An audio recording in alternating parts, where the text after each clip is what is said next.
Memasuki masa krusial, hari pencoblosan, partisipasi pemilih sangatlah penting untuk mendukung kesuksesan pesta demokrasi di Indonesia.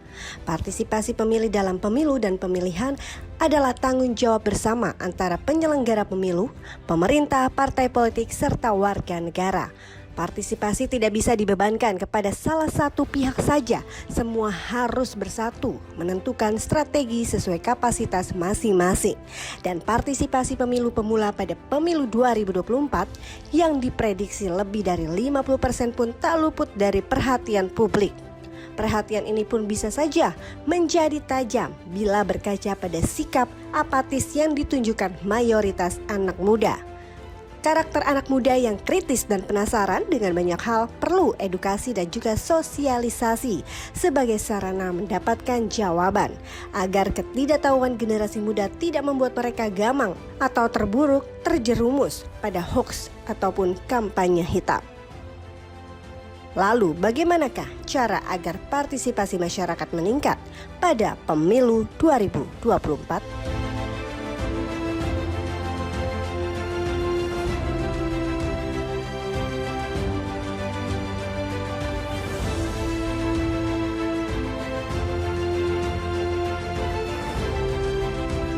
Saya biasanya turun langsung ke masyarakat.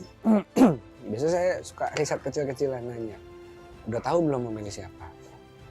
Kebanyakan itu kan nggak tahu. Kebanyakan pada nggak tahu.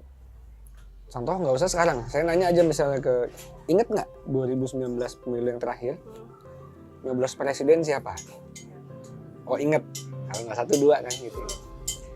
Kan milihnya bareng sama caleg nih, milih sama pileg, iya kan? Ingat nggak milih calegnya siapa? 95% itu pasti nggak ingat. Karena ya udah karena nggak tahu. Dan saking banyaknya pilihan caleg di kertas suara, ya udah pada ini aja, cap cip cup belalang kuncup gitu. Nah ini kan sebuah tantangan untuk demokrasi kita. Maka saya yang lagi berkontestasi berikhtiar ingin memastikan kalau memang percaya sama saya, warga itu harus kenal sama saya. Kalau bisa minimal tatap muka sekali. Saya nyebutnya, Bapak Ibu jangan pilih caleg gentayangan. Gentayangan itu maksudnya banyak bertebar spanduknya, kita tahu mukanya, namanya, pernah dengar tapi nggak pernah ketemu sama orangnya. Gimana kita bisa menitipkan aspirasi percaya sama orang kalau kita nggak kenal sama orangnya gitu. Itu tantangan pertama. Tantangan kedua, ini kertas suara pas dapat dibuka isi nama semua. Ini boleh dibuka sih. Ini contoh aja ya. Saya sampai bikinin spesimen contoh nih. Nah, buat ngajarin. Ini nama semua nih. Mereka kan nggak butuh ngafalin semuanya. Hanya cukup satu nama yang dihafalin kan. Mereka ngeliatnya udah bingung, nggak tahu. Sekalipun mau milih kita, kalau nggak tahu kita dari partai apa, namanya siapa, nomor berapa, mereka tuh bingung kebanyakan. Nah itu yang saya fokuskan, ikhtiarkan, belusukan, turun. Bisa banyak cara sih, bisa saya kumpulin sekaligus, saya sosialisasi, bisa saya door to door kayak yang sekarang saya lakukan gitu ya. Memastikan jangan sampai warga binaan saya pas mau milih masih bingung dan meleset. Nah, moga-moga dengan begitu saya bisa ikhtiar maksimal sehingga apapun hasilnya nanti saya tidak ada penyesalan di belakang. Nah,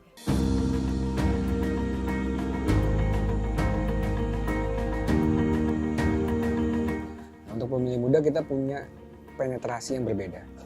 Kalau kayak gini kan rumah per rumah kita ketemu kebanyakan sama bapak ibunya. Kalau pemilih muda biasanya kita jemput bola, kita kumpulin. Kebetulan saya kan juga pembina Karang Taruna. Saya kumpulin anak-anak muda semua di tingkat unit RW, unit RT. Pakai pendekatan yang berbeda. Mereka sukanya apa? Oh, punya hobi olahraga, sukanya nongkrong, sukanya apa, masuk ke situ. Kita ajak dialog ya. Kalau saya nyebutnya sambung rasa. Selain kenal, dia tahu apa yang mungkin kita bisa perjuangan untuk mereka. Karena kan bagi saya, kita bukan hanya jadi agent of change, tapi kita jadi generation gap. penyambung generasi. Kalau kita nggak bisa masuk ke mereka, itu yang menjadikan mereka apatis. Karena mungkin politisi senior masih menggunakan pendekatan lama, konvensional, tidak menjangkau mereka. Nah kalau kita masih punya kesempatan untuk menjangkau mereka, ya kita harus lakukan itu. Dan nggak bisa pakai cara-cara kayak begini, gitu. Harus pakai cara-cara yang lebih fun, lebih relevan juga sama mereka, dan juga masuk ke dunianya. Moga-moga mereka ini masih bisa kita kawal, tidak terkontaminasi dengan praktik politik transaksional. Itu yang paling penting.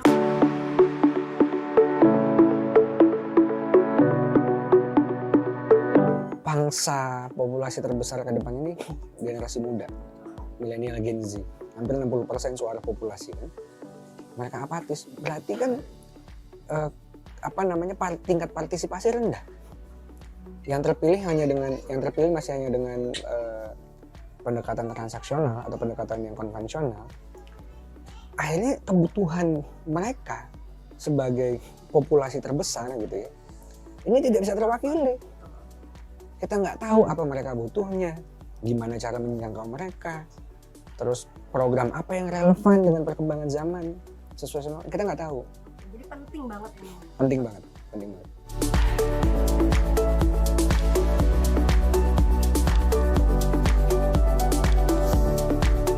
Ya harapannya sih demokrasi kita bisa lebih dewasa, lebih matang.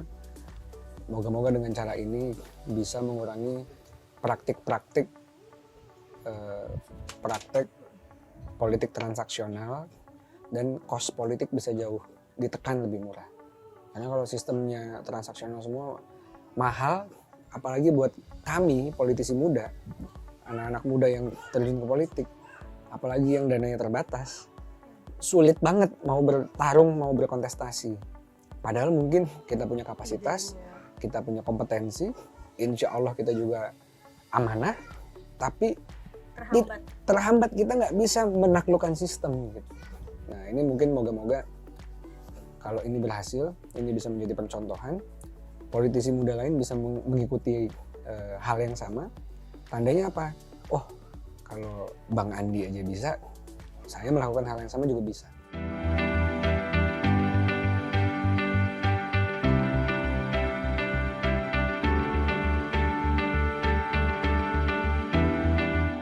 Oke, pertama kalau bicara tentang, ini secara umum atau anak muda? Secara umum ya. Ya pertama sebenarnya memang kan narasi yang dibawa adalah pemilu itu matters gitu ya. Kita berkepentingan untuk milih pemimpin untuk 5 tahun ke depan. Nah sebenarnya sih kalau saya ngelihat ya, awareness terhadap pemilu yang saat ini didukung dengan amplifikasi media sosial tuh lebih baik ya dibandingkan tahun-tahun sebelumnya. Menurut saya sih ada 2 hal yang perlu didorong. Pertama adalah kan kenapa sih orang mau terlibat? Karena dia percaya sama proses. Nah saya merasa ini perlu diperkuat upaya-upaya meyakinkan calon pemilih, let's say penduduk Indonesia ini yang punya hak memilih, bahwa proses ini bisa dipercaya. Karena kalau mereka trusted sama prosesnya, maka mereka akan participate gitu. Masalahnya kan kalau misalnya terbentuk persepsi yang udah ngapain sih pemilu ya sama aja bohong dan seterusnya. Jadi pertama meyakinkan mereka, menyampaikan pesan bahwa pemilu ini proses yang harus dilalui dan kita bisa memperoleh manfaat dari sini. Itu yang pertama. Dan yang kedua, di sini saya pikir butuh kerjasama yang baik antara kandidat paslon presiden, calon presiden, caleg gitu kan, dan penyelenggara pemilu KPU itu sendiri. Karena ini kan kerja bersama. Kan alasan orang memilih selain punya harapan sama kandidatnya, yang kedua karena mereka teredukasi tentang prosesnya. Nah 2 hal ini saya yakin nggak akan bisa terpenuhi kalau elemen-elemen itu nggak bisa kemudian saling berupaya satu sama lain. Jadi 2 hal itu sih.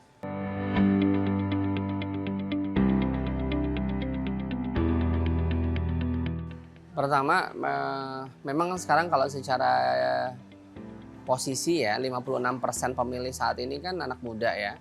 Setengahnya lagi pemilih pemula yang masih baru banget. Kalau saya malah cenderung melihat anak-anak muda sekarang itu malah aware ya. itu kelihatan dari respon mereka di berbagai sosial media, di mana mereka menggunakan platform media sosial sebagai salah satu referensi pengambilan keputusan mereka. Sehingga sebenarnya sepertinya hampir semua kandidat memanfaatkan platform sosial media untuk campaign, dan disinilah kemudian anak muda ini berkumpul dan seterusnya. Dan kalau saya melihat sebenarnya tentu selalu ada teman-teman yang apatis ya, dan itu hal wajar. Setiap 5 tahun sekali selalu ada layer masyarakat bahkan secara aktif mengkampanyekan golput gitu kan. Nah tapi dalam konteks ini menurut saya ada 3 hal yang bisa dilakukan. Pertama adalah kita ketemu anak muda tuh di tempat yang tepat, which is ya di platform media sosial. Jadi kalau mau menggrab atau menjaring segmen anak muda ya mainnya di media sosial, itu yang pertama. Yang kedua, semua kandidat baik pilpres maupun pileg harus kemudian membawa isu yang relate sama anak muda. Nah, kalau saya ngelihat ya, anak muda zaman sekarang tuh mungkin relatif udah langsung selected sama, oh gue peduli sama isu ini aja. Misalnya 3 ya, pendidikan, ketenaga kerjaan, sama well-being, ya ini mental health dan lain sebagainya gitu kan. Nah, kalau kandidat ini bawa isu yang relevan, mereka akan kemudian tertarik dan bisa kemudian memilih gitu kan, oh gue mau milih siapa nih dan seterusnya. Jadi 2 itu artinya isu-isu apa sih yang relevan buat anak muda. Nah, yang ketiga sebenarnya kalau menurut saya yang membuat kemudian anak muda akhirnya mau ngevote itu adalah kemudian kita harus menciptakan kayak FOMO kali ya. Jadi kayak lo kalau nggak milih nggak keren gitu. Lo kalau nggak milih lo nggak boleh komplain ya sama pemerintahan yang ke depan segala macam. Jadi buat impresi dan persepsi bahwa milih itu keren gitu. Kalau mau keren lo harus ikutan milih segala macam. Sehingga mereka, oh iya ya gue yang tadinya apatis mau ikut-ikutan juga segala macam. Jadi kita nggak bisa memang berharap semua punya level edukasi dan literasi yang sama. Tapi at least kalau kita memenuhi 3 hal ini gitu, rasanya sih anak muda bakal banyak partisipasi.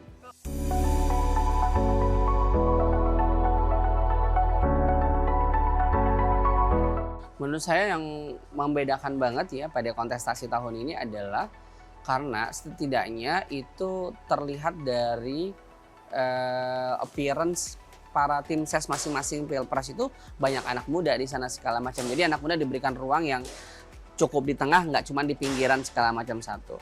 Yang kedua adalah banyak juga caleg-caleg yang kalau saya pikir kohortnya masih muda banget maju segala macam. Nah, 2 fenomena ini sebenarnya menjadi driver terbesar sehingga kemudian anak muda, oh iya, gue lihat nih kayaknya dia nggak jauh beda sama gue, udah 5 tahun 10 tapi udah terjun ke politik seterusnya. Ini ada optimisme buat anak-anak muda segala macam dan sedikit banyak kayak ngebuat mereka berpikir, oh iya ya kita berperan ya, apalagi kita punya 56% suara yang kalau dipakai bakal powerful banget.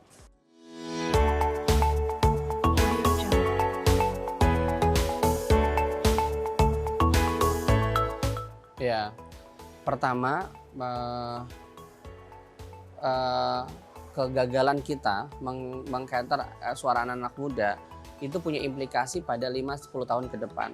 Artinya sekarang ini timing yang tepat untuk attract mereka untuk terlibat langsung aktif sebagai pemilih aktif gitu ya segala macam. Jadi kita boleh jadi kondisi demokrasi Indonesia itu juga berpengaruh kalau sekarang kita nggak bisa berhasil anak-anak muda untuk terlibat, itu satu.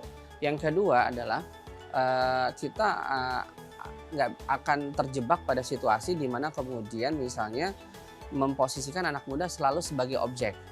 Objek itu artinya apa? Dia nggak punya daya aktif, daya kritis untuk ikut menentukan arah. Artinya dia ikut-ikutan aja segala macam. Karena kalau minta mereka memilih kan berarti mereka aktif untuk menentukan situasi yang mereka akan inginkan ke depan. Nah terakhir menurut saya mungkin salah satu hal yang jadi concern ya kalau kita gagal mengajak partisipasi anak muda, artinya kepemimpinan masa depan Indonesia juga berada di sisi yang terancam gitu kan. Maksudnya gini, sebelum mereka menjadi pelaku politik kan mereka butuh mengalami sebagai rakyat atau penduduk pada umumnya, ngelihat kontestasi, terlibat memilih dan seterusnya. At the end kan sebenarnya 10 tahun lagi, 20 tahun lagi kan mereka lah yang akan duduk di pelakunya. Nah kalau dari sekarang mereka udah antipati, nggak mau terjun langsung, saya pikir itu akan jadi kerugian yang besar buat bangsa ini sih.